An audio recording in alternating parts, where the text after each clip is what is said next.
Hi everybody, this is Saad for the Sad Truth, clip number 2 of the day.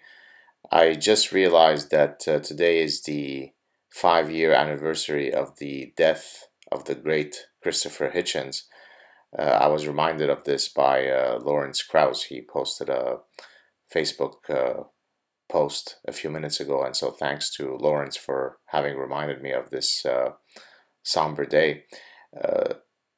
On December 17th, 2011, so 2 days after Mr. Hitchens had passed away, I had written a tribute to him on my Psychology Today blog, and so I thought that I would read it today.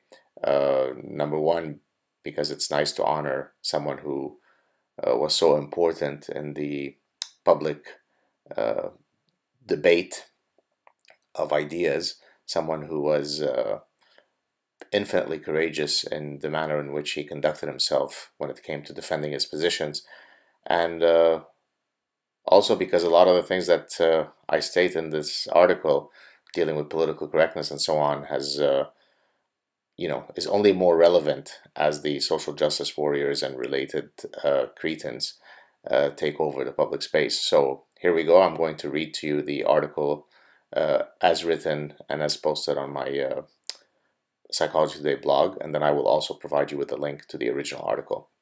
So the title is Christopher Hitchens, the Personification of Intellectual Courage.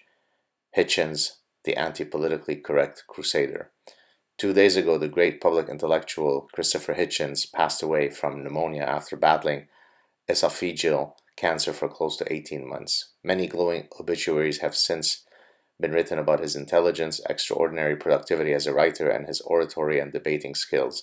I shall not address these points here, although I fully concur with all of the accolades that have been bestowed on Mr. Hitchens.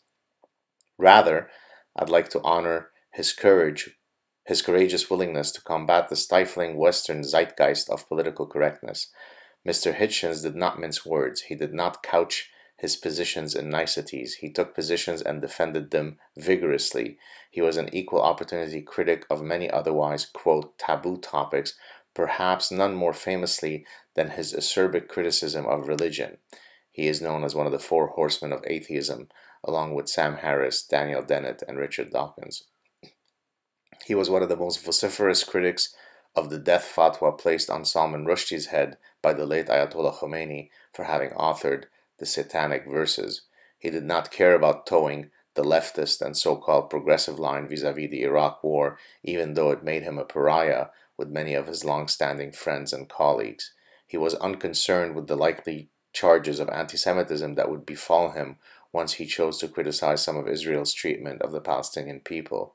He wrote a scathing biography of Mother Teresa and publicly suggested that the Pope should be brought to justice for his handling of the rampant pedophilia within the Catholic priesthood. Finally, he took to task all those who argued that Islam was a religion of peace.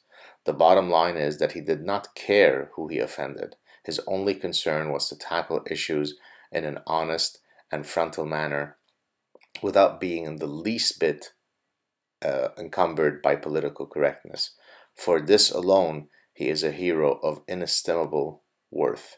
If more intellectuals and politicians were to speak with the same resolve and honesty, the world would be a much better place. Although I've never had the honor of meeting Mr. Hitchens, I feel as though I knew him. I'd like to think that had we known one another, we would have been friends. Rest in peace, Mr. Hitchens. Your memes shall live on forever. Have a good day, everybody.